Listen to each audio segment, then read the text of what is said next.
Most transformations don't fail because the strategy is wrong. They fail because leaders underestimate the human side of change. Organizations are drowning in constant transformation, yet 70% of them of major change efforts still fail. Why? Because change doesn't break in the plan. It breaks in the people. So today, I'm going to walk you through a practical, leadership-centered approach to transformation. I'm not going to give you theory or just what actually works in real organizations. So let's get started. Point number one, stop managing the change and start leading it. If you get this one distinction right, your odds of success flip from 30% to nearly 80%. Most organizations try to manage change through timelines, tasks, and Gantt charts and deliverables. But transformation requires leading change through purpose, culture, behavior, and meaning. So here's the difference. Change management equals how do we execute the plan? Change leadership equals why are we doing this and who do we need to become? You see, leaders often focus on tasks, yet they forget the emotions. Some of the emotions that you can encounter through change include fear, identity, trust, loss, and one of the biggest ones is uncertainty among the team members. So real transformation sticks when leaders intentionally guide people through the change and not just roll it out. So to apply this, start every initiative by asking this one simple question. What are the human implications? You can then add people-focused goals and not just business outcomes. And build leadership capability, not just project capability. Point number two, remember that there are 3 levels of change. And one reason big problems stall is this simple point, is that leaders use level 1 tools for level 3 problems. The 3 levels include this. Level 1, operational change. And that could be small improvements, workflow updates, efficiency tweaks. Level 2 would be advancement change. And those are shifts in business models, capabilities, or competitive positioning. Level 3 is reinvention change. That would be the identity level, culture, values, leadership behaviors, how the organization thinks. So the mistake is this, trying to run a level 3 reinvention with level 1 tools. So to apply this or to change this, diagnose which level you're actually dealing with. And don't skip the foundational steps. Increase your leadership presence and increase the communication as the level rises.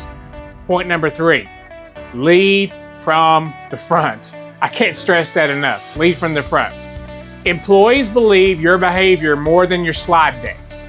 So executive sponsorship is the number 1 predictor of transformation success. Not the budget, not the timeline. It's leadership behavior, leadership buy-in. So great transformation leaders model the new behaviors, share one unified story about the future, protect the transformation from resistance, create urgency rooted in opportunity and not fear. So to apply this, audit your top team and decide, are we aligned? Define signature behaviors that every leader must model, and then build recurring leadership forums to remove the blockers. Point number 4, I'm going to give you a practical 4-step framework for cultural transformation.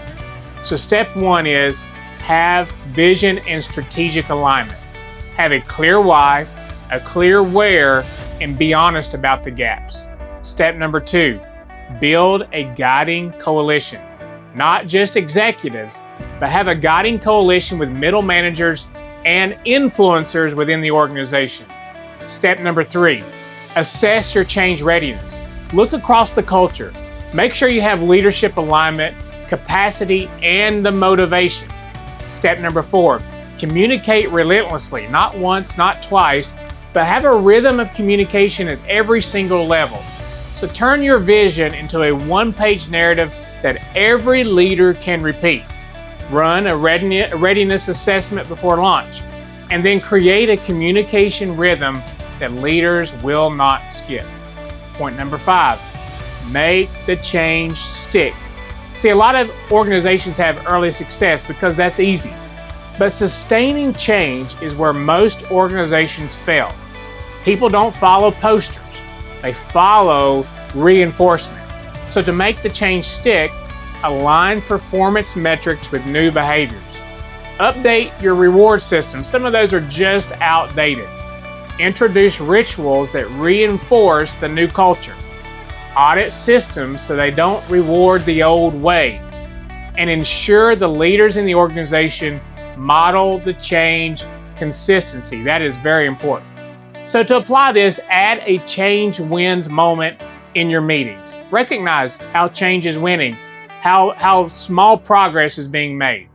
Recognize your early adopters publicly, and then coach leaders to reinforce behaviors daily. Point number 6, build change as a muscle. Imagine an organization where change isn't painful, it's normal. And that's what happens when leaders build change capability like a skill and not a project. You see, mature change organizations have this. They have a clear governance, standard methods, dedicated change expertise, and a culture that supports experimentation. So create a change playbook, build a small expert team, and embed retrospectives after every major initiative. Learn from it. Learn from the initiatives and things that happen. Point number 7, avoid change saturation.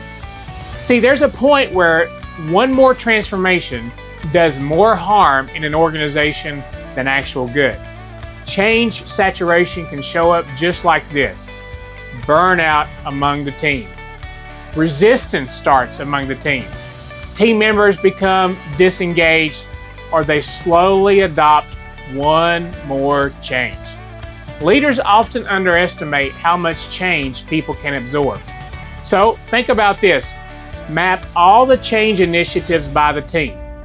Have slow or sequence changes, especially when capacity for change is low. And then communicate a transparent change pipeline. See, organizations need to be transparent in all stages of the change.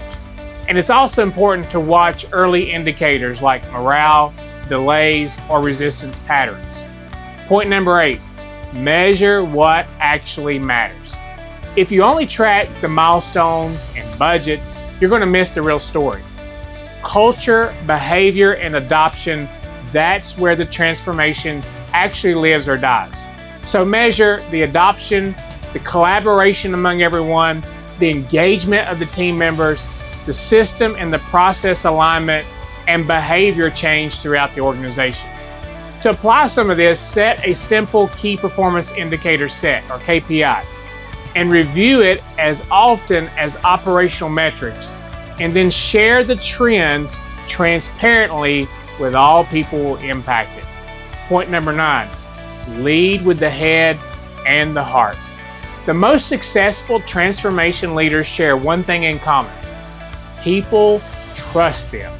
You see, data matters and strategy matters, but transformation sticks when leaders combine the head plus the heart, clarity plus empathy, conviction plus patience. So share why the change actually matters to you. Make visible trade-offs, set realistic timelines, and lead people through the change with these following characteristics: consistency, courage, and compassion. See, transformation doesn't succeed because of technology or strategy alone.